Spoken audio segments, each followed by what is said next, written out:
Yeah, out there.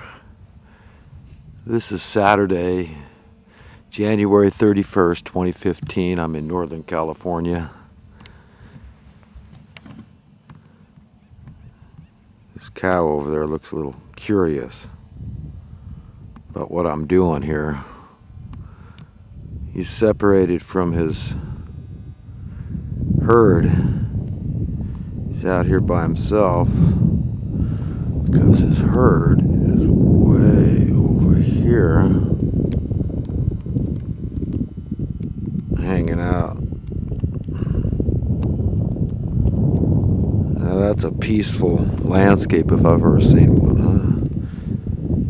Very docile animals.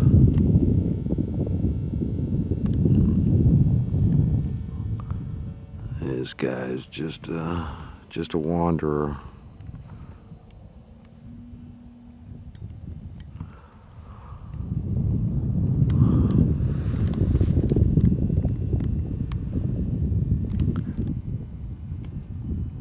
This is a vast park, Bidwell Park.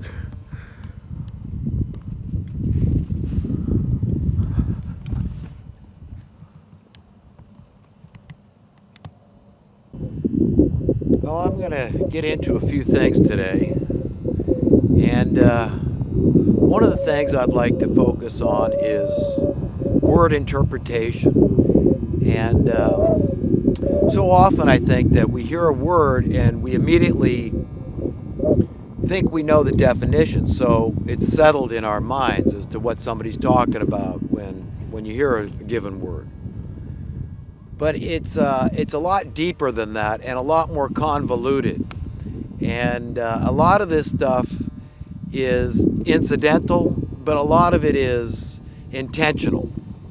And one of the words that's been grabbing me lately is success. And I think that, immediately most people would say, well, that has to do with money, being financially successful. And I would like people to consider the idea that it's a lot more than that.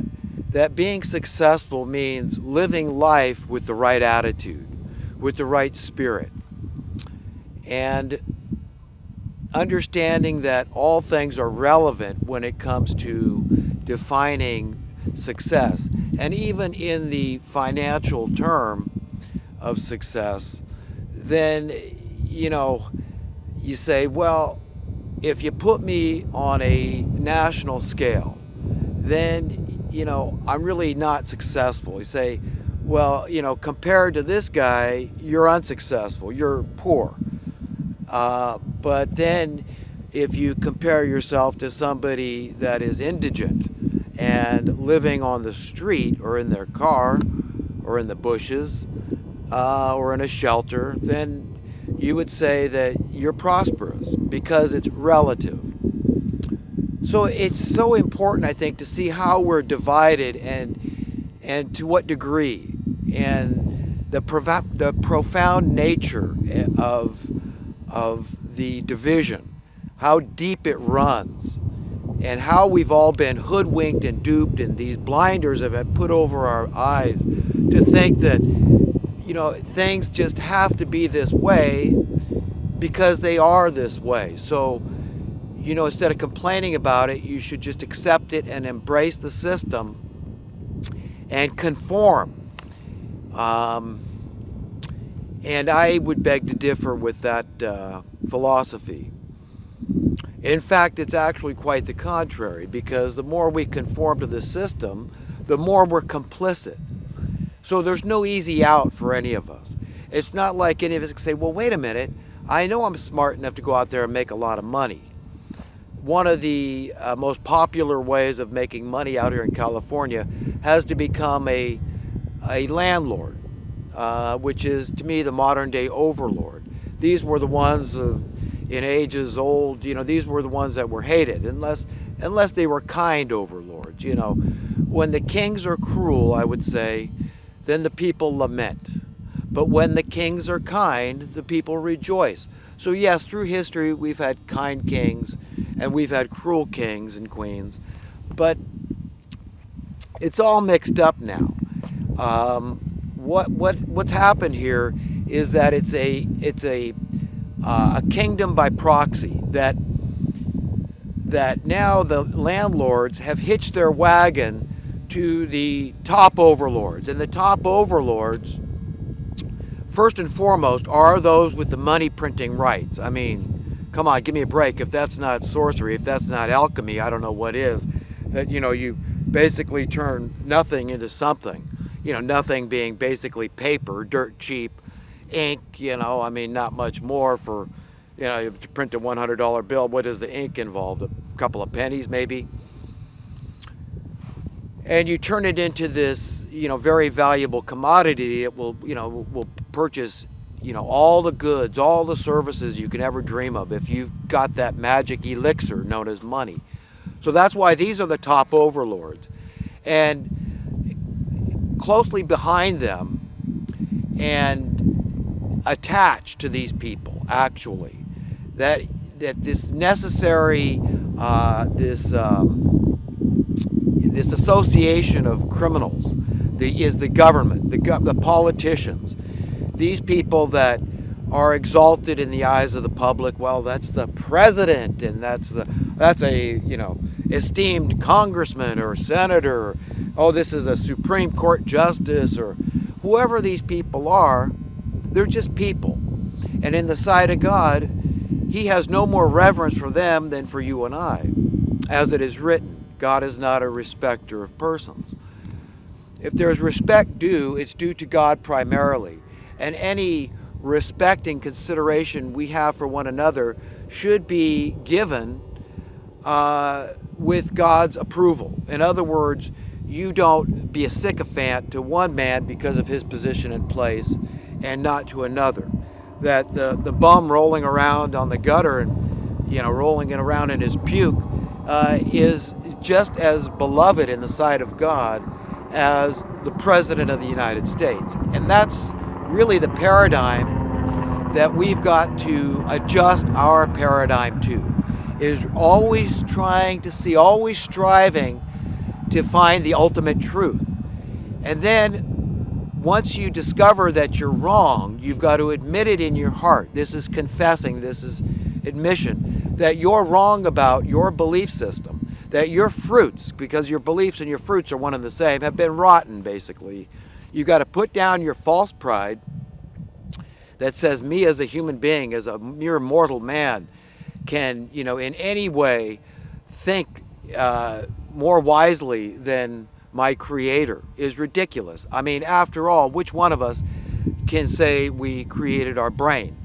I mean, we get a lot of lofty thoughts, perhaps, but at the end of the day, none of us made our brain. So we are all, as a matter of fact, creatures. We are created. So we are owned beings that, and in our right mind, we would see that as a good thing. But so many of us think, oh no, it's my life. And, this is what I've done. But, who gave you the wherewithal? Who gave you the wherewithal to do anything? When you repair an item and you say, wow, you fixed your car, or, you fixed the door of your bedroom, or, you built a house or a sailboat, or whatever fantastic thing you think you did, just always remember who gave you the wherewithal, who gave you the brain, who gave you the hands, and, that's the wherewithal. So always acknowledge God above all and pay homage to God for all good things. And you will learn the truth. And the truth, as it is written, will set us free. But it's the truth, the whole truth, and nothing but the truth. That's all any of us should want. And we should be quick to put down our own false beliefs. Or at minimum, if we can't change right away, then we have to say, God, help me. We have to at least admit it, at least confess when we're wrong. And say, look, I've got this issue or that issue, God. I want your help because this is not bringing me joy. It's not bringing me happiness. It's not making me feel good inside. It aches my conscience. And, I want to rise above this thing. But it's always about turning to God for that counsel, for that advice when it comes to making changes in our hearts and in our minds, in our spirit, to embrace the right attitude. And back to success and defining what is success, you understand, if you can really get the big picture and step back and see how absurd this paradigm that has been manufactured, engineered, invented, conjured up, I like to say, because that's the caliber of the people at the very top running things. They're just a mean bunch of mother, you know what. And, you know, I'll tell you what, the evidence is out there, okay? I'm not just making things up. This is not conjecture. These are bona fide, certifiable, mean people, okay? It's that simple. Mean means they're ruthless, okay? They're heartless. They're a murderous gaggle of merciless thugs. That who is at the top, that are making the policies that we all live under and we all buy into as if this is the norm and this is just the way it has to be because this is the way it's always been. But I'm here to tell you that it can be 180 degrees different, okay? And I'm not standing here like I'm some kind of Christ, okay? Because I'm not. I will point you to Christ and his teachings. But I'm nobody. On my own, I'm nothing. I understand I'm a mere mortal, born into a body of death. I have no control over life and death at all. Not only my own life and death, I don't have control over your life and death, my children's or anybody else's. So all these ideas, these lofty ideas I get, they came from above. And we all have to understand that even if tomorrow that the problems for humanity were solved and there was social economic justice, and this is what's so fundamental about understanding the root problem. It is social economics. It is about social justice, and that has to do with economics because money is the means of control of the mass.